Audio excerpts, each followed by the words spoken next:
Estamos en esta línea de tratar de ver a través de toda la historia bíblica cómo es el carácter de Dios. Y esta mañana en el estudio bíblico, que de paso invitamos a los que todavía no participan, que puedan estar con nosotros a las 10 de la mañana, están todos invitados. Hemos visto cómo Dios, a través de el evento del diluvio, manifiesta lo que es la nueva creación. Es decir, Dios empieza de nuevo y es una especie de manifestación de lo que es la gracia y misericordia de Dios, que Dios elige a un remanente, no porque tenga algo diferente al resto, simplemente porque es alguien como Noé, que Dios lo vio justo, simplemente porque él deseaba caminar con él. Él mostraba humillación frente a Dios. Y Dios elige a Noé como el remanente, y como lo ve justo a él, su familia, que está vinculada a él, suben a este especie de barco que en realidad representa el tabernáculo. Hay tres pisos, representa también, lo habíamos visto, el cosmos y demás. Pero bueno, la cuestión es que Dios los sube a ese lugar, que es el lugar de refugio, y los cubre de las aguas, ¿no? Y todo empieza de nuevo. Y nosotros vemos en Génesis 9, miren, vamos a leer los primeros versículos. Esto lo estuvo compartiendo Mauro esta mañana, y interesante cómo Dios quiere recrear, restaurar. Ese es el deseo de Dios. Y miren, capítulo 9, verso 1, bendijo Dios a Noé y a sus hijos, y les dijo: fructificad y multiplicaos y llenad la tierra. Es decir, lo mismo que Adán y Eva. Es la misma idea, el mismo propósito de otra vez fructificar, de empezar a generar vida en la tierra, multiplicar imágenes de Dios para llenar la tierra de esto, ¿no? Y el versículo 2 dice: y el temor y pavor de vosotros sea sobre todo animal. Fíjense que esto ya es diferente a la creación de Génesis 1, 2 y 3, ¿no? Donde ahora ya no es el hombre gobernando, sino que es el temor y el pavor de los animales hacia el hombre, ¿no? Y en todo lo que se mueve sobre el suelo y en todos los peces del mar, en vuestra mano son entregadas, ¿no?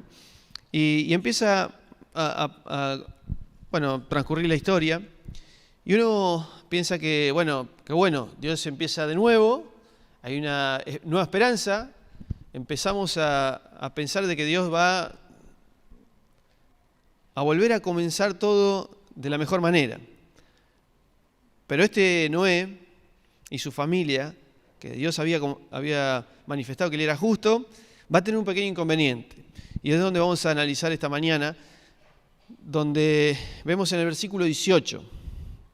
Miren cómo funciona esto que quiere narrar el autor de Génesis. Dice, Génesis 9:18, los hijos de Noé que salieron del arca, ya están abajo, ya está seco, fueron Sem, Cam y Jafet. Entre paréntesis, Cam es el padre de Canaán. Estos tres son hijos de Noé. De estos se pobló toda la tierra. Es decir, estos fueron los que fructificaron y multiplicaron. Y Noé comenzó a ser un labrador y plantó una viña. ¿Recuerdan antes a alguien que haya sido un labrador?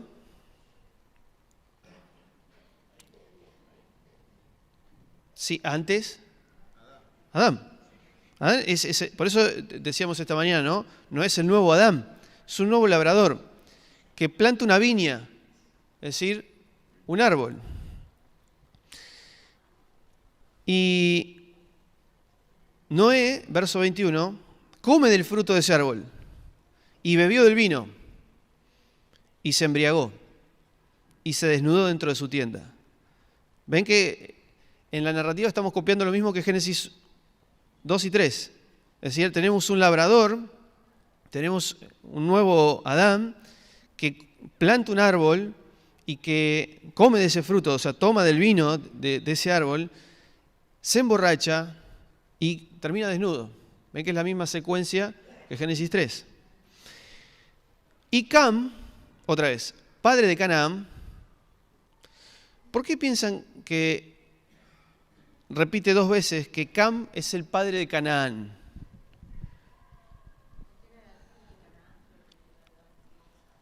La dice que porque es la tierra de Canaán. ¿Quién es Canaán en toda la historia siguiente, en toda la Biblia? Canaán. Nosotros decimos la tierra de Canaán, pero ¿quiénes son los cananitas? Son los enemigos. Entonces, me quiere aclarar que Cam es el que va a engendrar este pueblo que va a ser enemigo de Dios.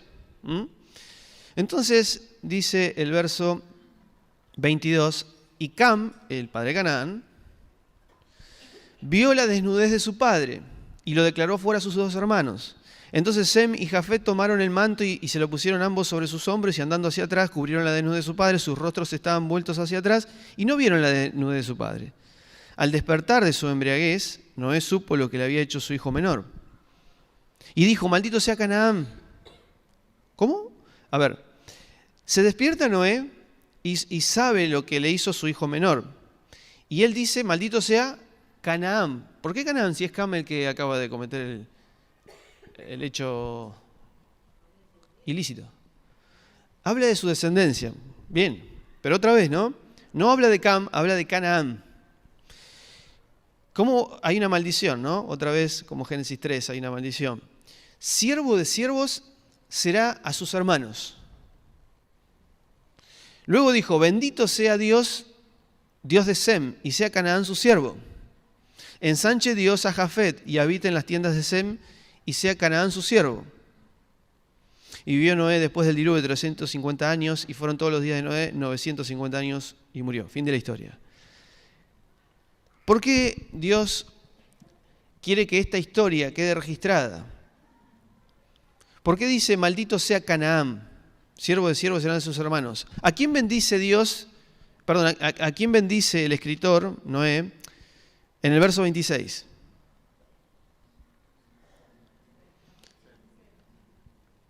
¿A quién bendice? ¿Están seguros?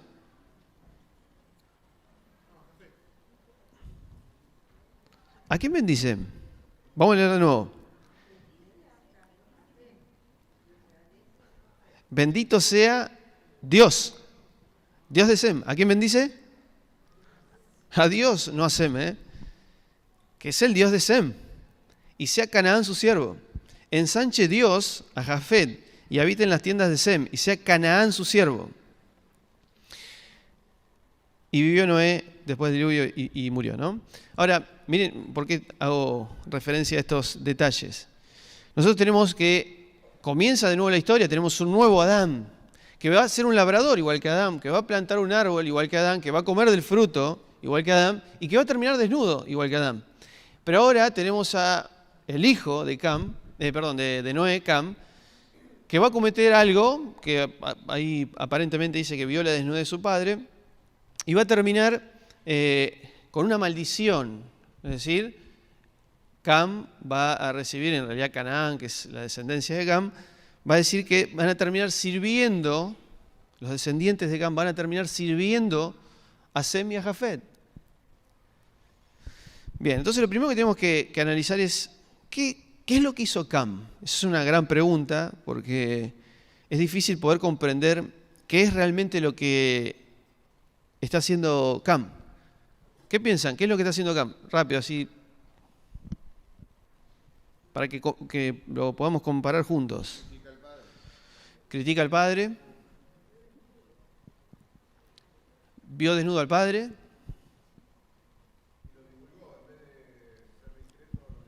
Lo divulgó. ¿Por qué lo divulga? ¿Qué es ver la desnudez de su padre? ¿Por qué divulga? Sale afuera de la tienda después de haber hecho lo que hizo y le cuenta a sus hermanos.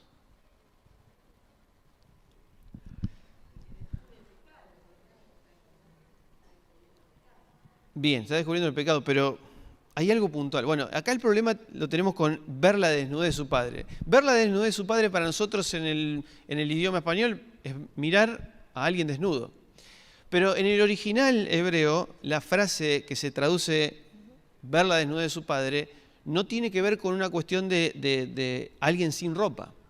Sino que miren, ahí en la pantalla va a aparecer que en Levítico 18, verso 3, miren, dice Levítico, cuando Dios le está dando las leyes en cuanto a la santidad, que los va a diferenciar de las otras naciones, miren cómo arranca el verso 3. No haréis como hacen en la tierra de Egipto en la cual morasteis, ni haréis como hacen en la tierra de Canaán. Canaán, esto es Levítico, es mucho tiempo después. Pero, ¿qué hacen en la tierra de Canaán, a donde yo los estoy conduciendo? No seguiréis sus costumbres. Verso 8. Miren cómo usa es más, si ustedes leen todos los otros versículos, va a hablar de lo mismo, de descubrir la desnudez, de mirar la desnudez de alguien, pero miren lo que significa. No descubrirás la desnudez de la mujer de tu padre. Es la desnudez de tu padre. No sé si esto aclara o se complica más, pero ¿entienden lo que está diciendo? Levítico 20:11 dice lo mismo. El que se acueste con la mujer de su padre, entendemos lo que significa esto, ¿no? De tener relaciones sexuales con la mujer de su padre, la desnudez de su padre ha descubierto. Ambos serán muertos irremisiblemente y su propia sangre recaerá sobre ellos. A ver, creo que muchos de nosotros durante mucho tiempo hemos analizado qué significa ver la desnudez de su padre. Y para nosotros, o por lo menos en mi caso, muchas veces simplemente creí que era mirar a alguien desnudo. En este caso, que el hijo mire a su papá desnudo. Pero si uno analiza la situación, era un poco como exagerada la reacción del padre. Simplemente por ver la desnudez, reacciona de la manera que reacciona. Y después surgieron otras interpretaciones, que esto, por lo menos para mí, que uno empezó a investigar, ¿no? Y algunos dicen, bueno, en realidad es tener relaciones sexuales es un abuso sexual del hijo Cam hacia el padre. Pero si nosotros analizamos, insisto, toda la Biblia, y eso es lo que estamos intentando hacer, y hoy vamos a analizar muchos versículos bíblicos, tiene más que ver con lo que acabo de leer en Levítico 20:11, que el que se acuesta con la mujer de su padre, que de hecho Levítico fue escrito por la misma persona que escribió Génesis, o tiene la misma idea, es el Pentateuco, ¿no? Y él está usando el mismo lenguaje. El que se acuesta con la mujer de su padre, la desnudez de su padre ha descubierto. Es decir, que parece decir que lo que hizo Cam fue acostarse con su mamá o su madrastra. Eso es lo que está diciendo Levítico 20:11. Si a nosotros nos sorprendía que en Génesis 6 había ángeles que se cruzaban con mujeres, creo que esto nos sorprende aún mucho más. Alguien teniendo sexo con su propia mamá o su madrastra, no lo aclara. Fíjense cómo la Biblia me quiere contar cuál es la condición del ser humano. Pero Noé había sido visto como justo, y Dios lo elige para que se suba él y toda su familia, porque Noé había sido visto como justo, y arranca todo de nuevo y uno tiene cierta esperanza de que todo empieza bien y vamos a fructificar y multiplicar y vamos a empezar a cumplir con el propósito de Dios. La tierra va a empezar a estar bien. Y lo primero que vemos es que este Noé termina comiendo el fruto del árbol desnudo en su tienda, y vemos a un hijo supuestamente entrando para tener sexo con su mamá. Aberración tras aberración. Ahora, ¿qué significa o qué significaba para el tiempo antiguo de que alguien quiera obtener a la esposa del padre? Eso es lo que tenemos que tratar de analizar. ¿Qué significa qué significaba en ese tiempo que el hijo quiera estar con la esposa del padre? Y miren, vamos a buscar, bueno, va a aparecer en la pantalla, pero 2 Samuel,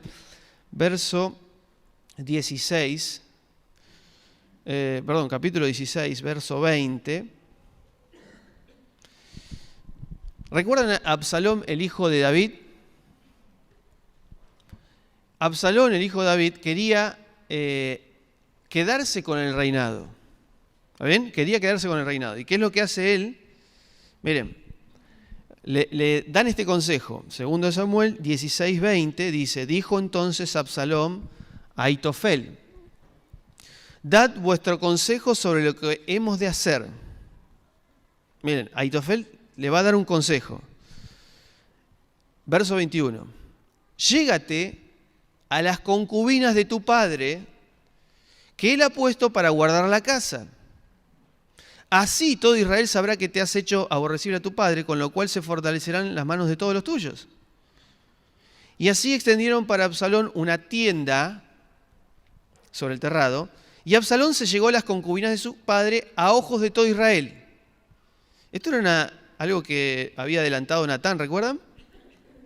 Cuando Natán lo confronta a David, le dice, y te he entregado la casa de tu señor, y he puesto a las mujeres de tu señor en tu seno, y ahí es donde dice, ahora uno de tus hijos va a quedarse con las mujeres tuyas a la vista de todos. Y es lo que está ocurriendo acá. Absalón se llegó a las concubinas de su padre. Es decir, lo que quiere hacer Absalón es quedarse con el reino de David y recibe el consejo de que tenga sexo con las concubinas del rey. Raro. Miren lo que pasa con Salomón. En Primera de Reyes, capítulo 2, verso 13. Absalón, que es el que hereda el reino, tiene un hermano, que ese hermano le va a pedir a la mamá de Salomón, a su mamá, que hable con Salomón y le pida algo. Y miren la reacción de Salomón. Dice, bueno, no vamos a leer todo el pasaje, pero el verso 20. Entonces la mamá de Salomón, Betsabé, la mamá de Salomón, le dijo a Salomón, te haré una pequeña petición, no me la niegues. Y el rey Salomón le dijo, pide, madre mía, porque no te la negaré. Ella dijo, esta es la petición, que Abisac, la sunamita, tu mujer, sea dada por mujer a tu hermano. Miren este pedido, ¿no? La madre le dice a Salomón que su mujer sea dada a su hermano, al hermano de Salomón. Pero el rey Salomón, verso 22, respondió y dijo a su madre, ¿por qué pides a Abisac la sunamita para Adonías? Pide también el reino para él. ¿Ven?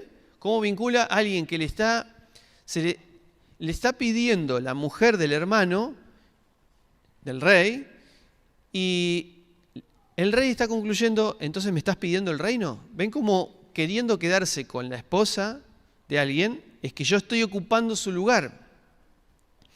Porque es mi hermano mayor y con él están el sacerdote Abiatar y Joab, hijo de Sarbia. También en Deuteronomio, no me quiero meter en cada historia, simplemente estoy viendo cómo el querer quedarse con la esposa de alguien es ocupar un lugar. Esto lo dice Deuteronomio 22:30. Miren qué claro que es esto. Ningún hombre tendrá relaciones íntimas con la esposa de su padre, ya que usurpa sus derechos de esposo. Esta es la idea, ¿ven? Es decir, alguien que quiere tener relaciones sexuales con la mujer de alguien es porque quiere usurpar los derechos. Usurpar derechos. Ezequiel 22:6, que también va a aparecer en la pantalla, dice, mira, esto está hablando Dios a Israel. Miren la condición de estas personas. Dice, mira, ahí tienes a los gobernadores de Israel. ¿Cómo son los gobernadores de Israel? Que en tus calles abusan del poder, acuérdense esa frase, abusan del poder solo para derramar sangre, violencia. Tus habitantes tratan con desprecio a su padre y a su madre, oprimen al extranjero, explotan al huérfano y a la viuda, menosprecian mis objetos sagrados, profanan mis sábados. En ti habita gente que en sus calumnias incita a derramar sangre. Miren qué gente linda, ¿no? Gente que come en los santuarios de los montes y que hace cosas detestables. Hay quienes deshonran la cama de su padre y obligan a la mujer a tener relaciones. Otra vez, miren esta gente, ¿no? Que deshonran la cama de su padre y obligan a la mujer a tener relaciones. Verso 11, algunos cometen adulterio, otros tienen relaciones vergonzosas con sus nueras. Fíjense. Y hasta hay quienes violan a su hermana, la hija de su propio padre. Esa es la condición en la que estaba el pueblo de Dios. El pueblo de Dios. Todas relaciones prohibidas en Levítico. Lo que Dios había dicho, ¿recuerdan? No seas como Canaán. ¿Cómo es Canaán? El hijo de Cam. Alguien que no les importa su vínculo familiar. Tienen relaciones. Y ellos están copiando lo mismo. Y el último pasaje para ver esta idea. En Génesis 35, 22, dice así. Miren lo que va a hacer Rubén, el primogénito de Jacob, el primer hijo de las 12 tribus. Dice, mientras Israel habitaba en aquella tierra, aconteció que Rubén fue y se acostó con Bila. ¿Quién es Bila? La concubina de su padre. A Israel, o sea, su padre, se enteró. Y uno dice, bueno, este detalle pasó de largo. No.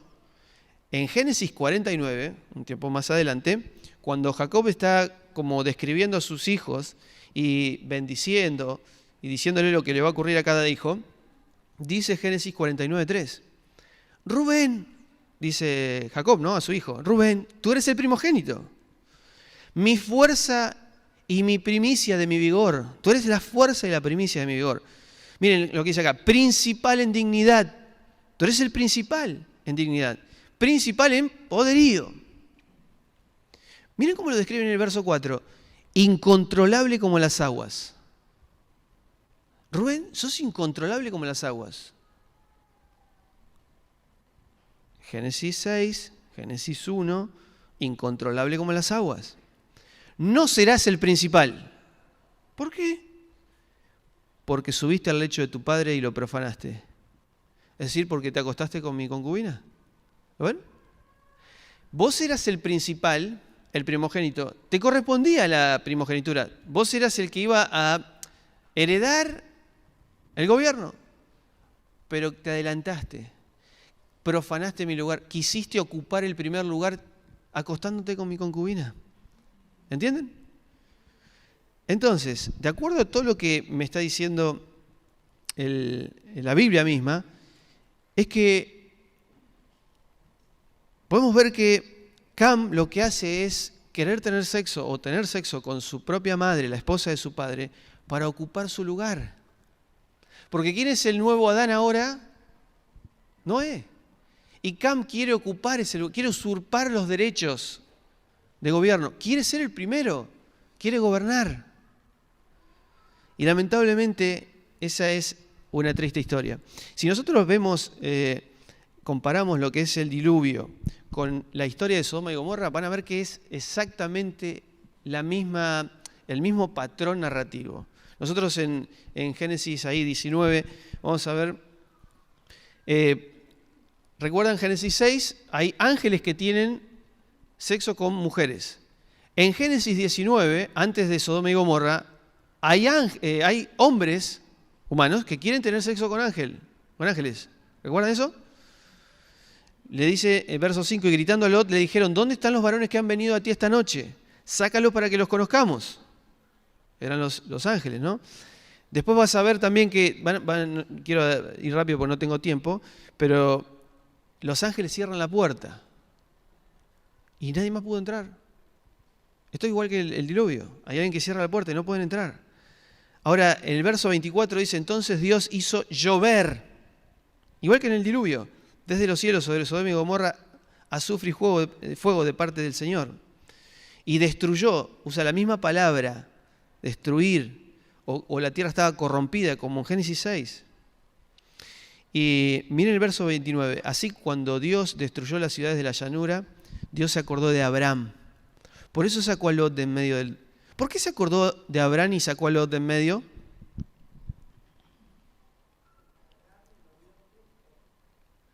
Porque ¿a quién había visto justo Dios? A Abraham. Bueno, antes también a Noé, ¿recuerdan? Como Dios ve justo a Noé, su familia es justificada. Como Dios ve a Abraham justo, Lot, su familia es justificada. Así que cuando Dios destruyó la ciudad, Dios se acordó de Abraham por eso sacó a Lot de en medio del derrumbamiento. Es decir, fíjense este patrón, hay un justo y los demás que están asociados con ese justo reciben la justificación. Es Cristo. Hay justo, solo uno. Y nosotros que estamos vinculados con Él, recibimos la justificación. Y miren la historia que sigue después en el verso 32. ¿Cuál es la historia? ¿Cuál es la historia? Las hijas de Lot se acuestan con su propio padre para tener descendencia. ¿Ven que es igual a la narrativa del diluvio? Donde hay un juicio y luego de ese juicio vemos que hay hijos queriendo tener relaciones con sus progenitores. Lo mismo que ocurre. Sí, Estela.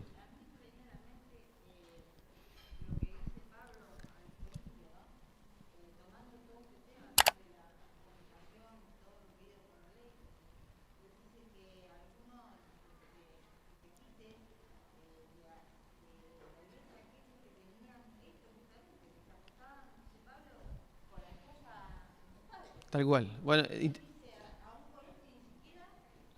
sí.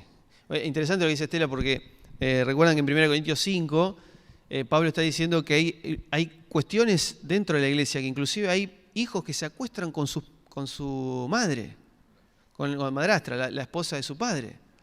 ¿Ven cómo se repite esta idea, no? Entonces lo que, en síntesis, y quiero ahora compararlo con algunos pasajes más para terminar, pero lo que está ocurriendo en Génesis 9 es alguien que quiere ocupar el lugar, que está compitiendo, por eso sale y le dice a sus hermanos, ahora gobierno yo, acabo de usurpar el derecho de mi padre de gobernar, ahora gobierno yo, ustedes me van a servir.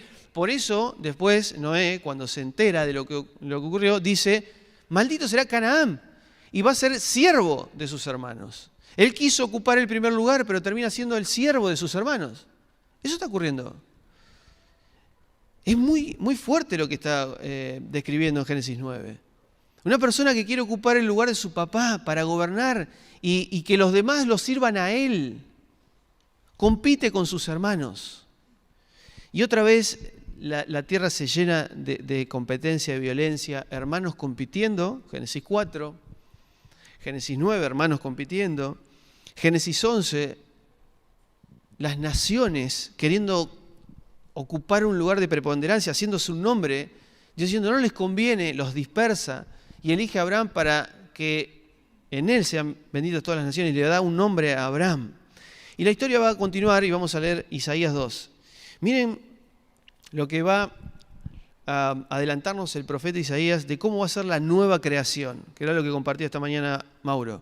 ¿Cómo va a ser la nueva creación? Cuando todo esto, esta violencia, este querer usurpar un lugar, competir con mis hermanos, acontecerá, Isaías 2:2, en los postreros días, que el monte de la casa del Señor será establecido en la cima de los montes. Recuerden que siempre en los lugares altos, el lugar más cerca de los cielos, ¿no?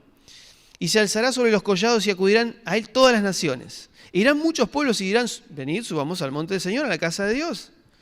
Él nos enseñará sus caminos. ¿Cuáles son sus caminos? Y nosotros marcharemos por sus sendas. Porque de Sión saldrá la ley y de Jerusalén la palabra del Señor.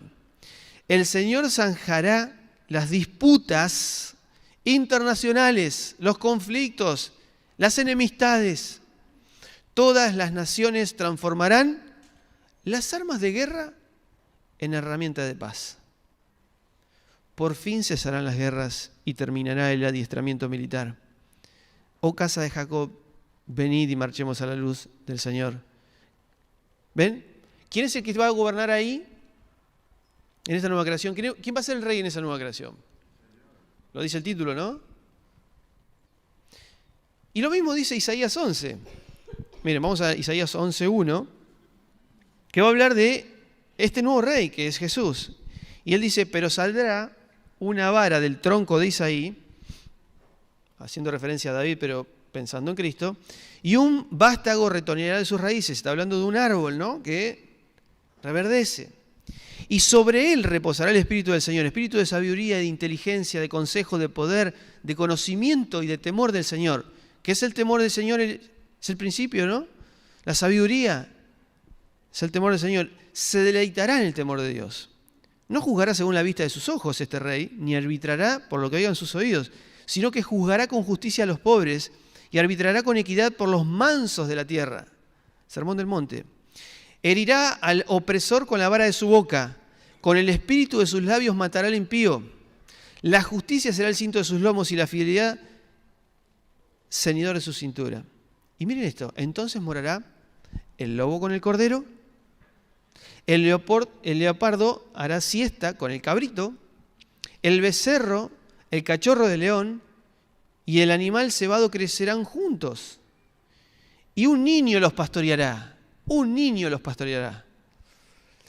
Pasarán la vaca y la osa y sus crías se echarán juntas y el león comerá paja como el buey.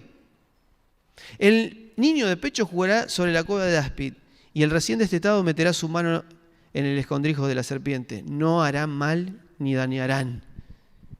No harán mal ni dañarán. La misma palabra que en el diluvio, no va a haber más corrupción en todo mi santo monte. ¿Por qué está diciendo que el lobo y el cordero, el leopardo y el cabrito, el niño, la vaca y la osa, el león y el buey, el niño y la serpiente? ¿Por qué está diciendo esto?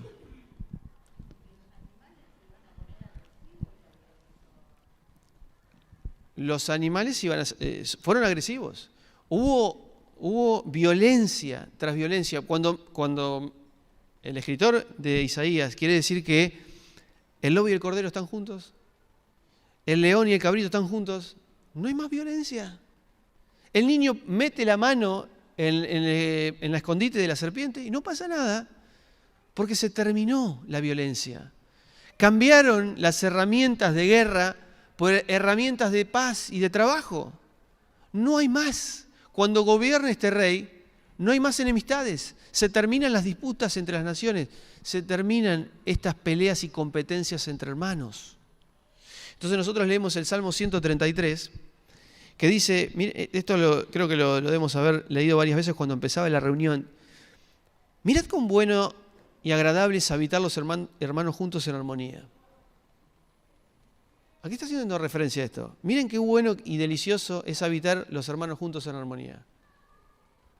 ¿Qué es esto? El futuro. Hay otra versión que dice, mirad cuán bueno y cuán delicioso es habitar los hermanos igualmente en uno. Cuando no hay competencia, cuando nadie quiere usurpar el lugar de su padre para querer ser el primero y ser servido por otros. Es como el buen aceite que desde la cabeza va descendiendo por la barba de Aarón. ¿Quién era Aarón? El sumo sacerdote, el representante de la humanidad frente a Dios, hasta el borde de sus vestiduras. Es tan refrescante como el rocío del monte Hermón, el monte más alto, que cae sobre los montes de Jerusalén, donde se da esta armonía. Esta armonía, esta unidad, el Señor concede bendición y vida eterna. Es en ese lugar donde todos son uno, donde miran cuán bueno, cuán top, es la misma palabra en hebreo que el Génesis 3, y cuán delicia, Edén, es habitar los hermanos juntos en armonía. Ahí hay bendición, ahí hay vida eterna. Por eso, ¿qué tiene que ver esta historia de Noé con nosotros, de Cam con nosotros? ¿Qué tiene que ver esto de ver la desnudez? No es otra cosa más que expresar la naturaleza nuestra, que competimos, que somos capaces de hacer cualquier cosa con tal de obtener el primer lugar para ser servido por otros, de dañar a los demás para beneficio nuestro. Esa es nuestra naturaleza. Ahora, si hay vida de Dios en mí, si ya no vivo yo, más vive Cristo en mí, el Hijo de Dios manifiesta humildad, humillación, no competencia, no arrogancia. Me pone a mí al servicio de la gente, no la gente a mi servicio. Esa es la contraposición de Cristo. Ya no compito por quién hace más para Dios. No me fijo tanto si el otro hace mucho o poco. Tengo el gozo de servir a Dios y contagiar esta bendición. Es un beneficio, es una alegría, es un gozo servir. Yo no compito con el que sirve al lado mío. Yo disfruto por servir a Dios. Pero muchas veces la iglesia es una especie de la familia de Noé, ¿no? Donde estamos compitiendo unos por otros, a ver quién me va a servir a mí. La vida de Dios en nosotros nos genera un sistema verticalista, donde algunos tienen más privilegios que otros. Es al revés. Amamos y anhelamos, o deberíamos amar y anhelar y desear servir a los demás. Estar debajo de, estar en sumisión. De eso se trata el servicio, según lo que dijo Cristo. Esta disposición es el verdadero fruto. Es la evidencia de haber nacido de nuevo. Es la evidencia de la nueva creación. De que yo estoy al servicio de, no estoy para aprovecharme de otros, no estoy para competir. Cuando nosotros vemos que en nuestro entorno competimos, inclusive hasta con nuestra propia esposa, en nuestra familia competimos. Mis hijos compiten todo el tiempo.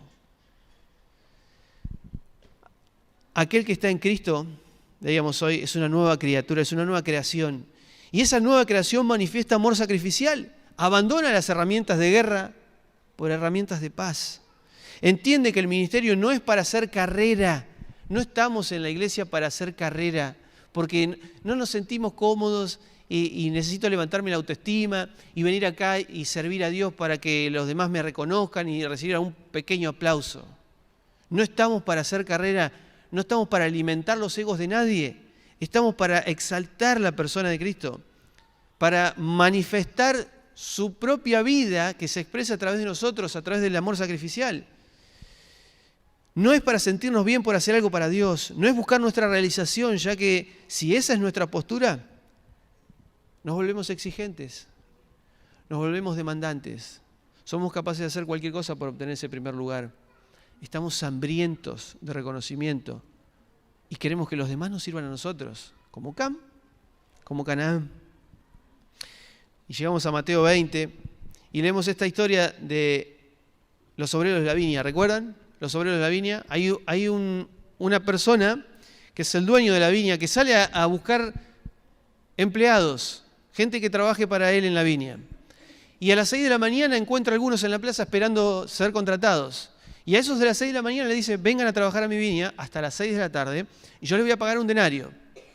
Ellos se arreglan, van a trabajar. A las 9 el dueño vuelve a la plaza y encuentra a otros que habían levantado un poquito más tarde, pero estaban ahí.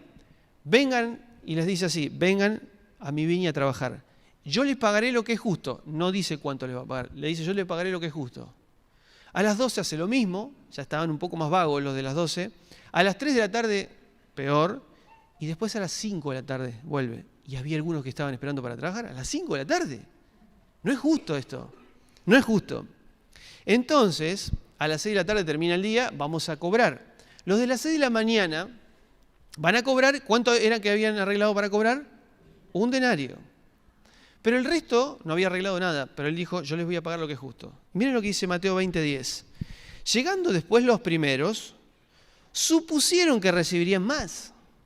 Porque en realidad el Señor comenzó desde atrás hacia adelante. Le empezó a pagar a los de las 5 de la tarde, a las 3, a las 12, a los de las 9, y a todos le pagó un denario.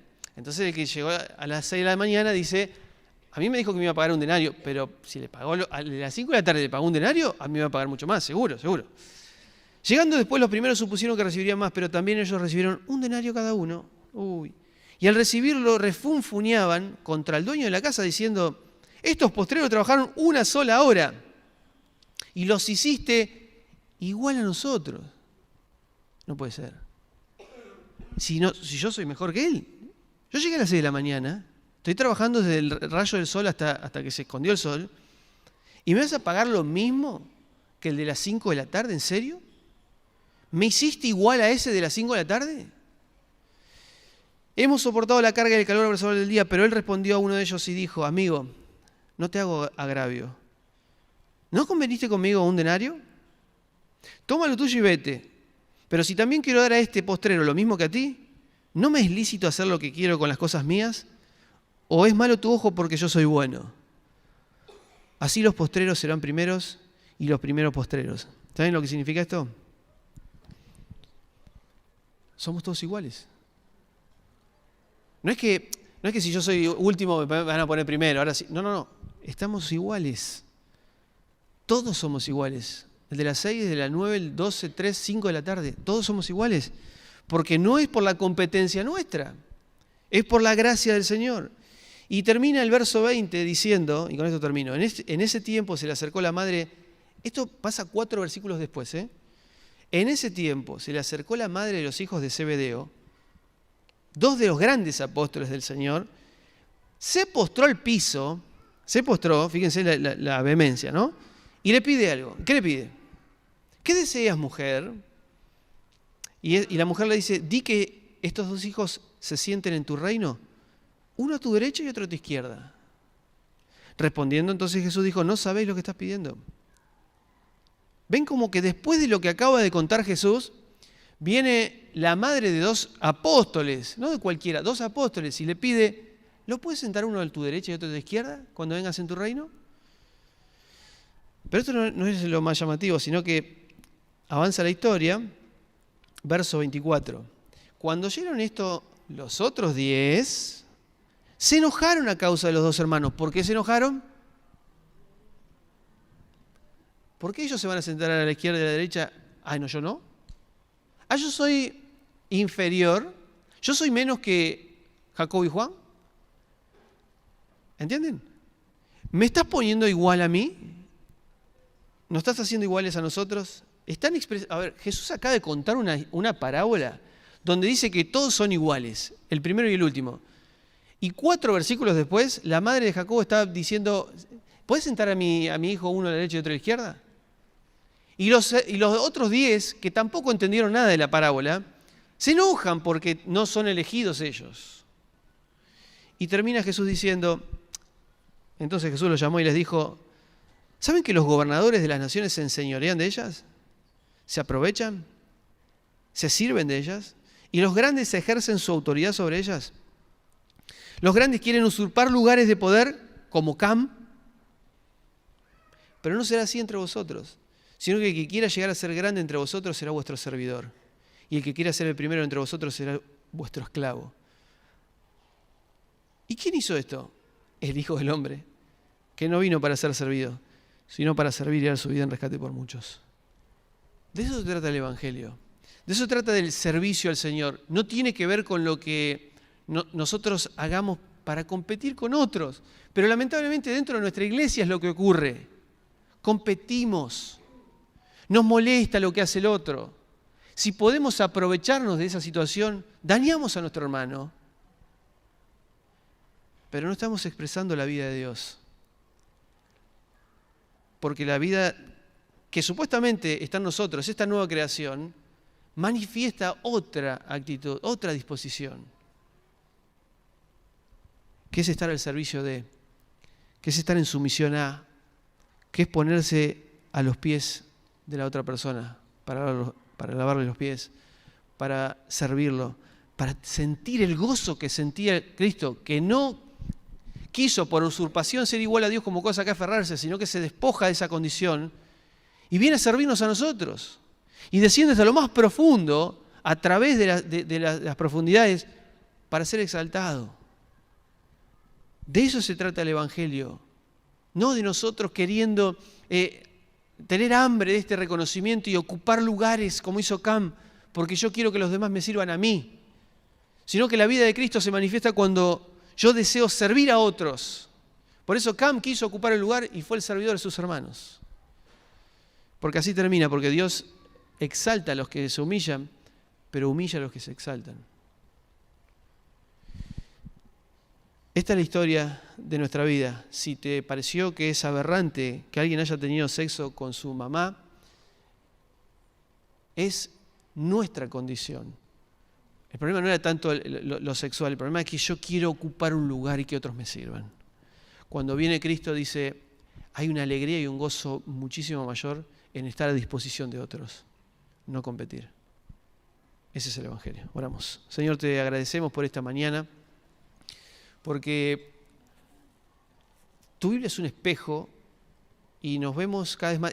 A veces es feo mirarse al espejo cuando tenemos errores, cuando hay fallas, cuando hay cosas que no nos gustan. Y tu Biblia es un espejo en ese sentido, porque yo me veo reflejado en Cam una y otra vez, queriendo ocupar un lugar que no me corresponde, porque quiero y tengo hambre de ese reconocimiento. Y compito inclusive dentro de lo que es la iglesia, donde la iglesia debería ser la expresión de el amor servicial. Estamos compitiendo unos con otros. Nos molesta lo que hace el hermano. Señor, esa no es la manifestación de una nueva creación, porque la nueva creación expresa otro tipo de actitud, que es la que tuvo Cristo Jesús, la de Filipenses 2. Señor, queremos identificarnos con vos, queremos morir a nosotros mismos. Como leían las chicas mientras se dirigía el culto, queremos poner las cosas en las miras de arriba, porque tu reino es diferente y nosotros estamos acá todavía ahí medio peleando por el reino de cada uno de nosotros. Señor, queremos soltar las armas y queremos transformarlas en herramientas de paz, de trabajo. Queremos ver cómo el lobo y el cordero están juntos, cómo en tu iglesia podamos expresar lo del Salmo 133. Qué bueno y delicioso es que los hermanos vivan juntos en armonía, que vivan juntos en unidad. Oraste en Juan 17 por la unidad. De eso se trata. Te bendecimos, te glorificamos y te exaltamos en esta mañana en el nombre de Jesús. Amén. Dios les bendiga.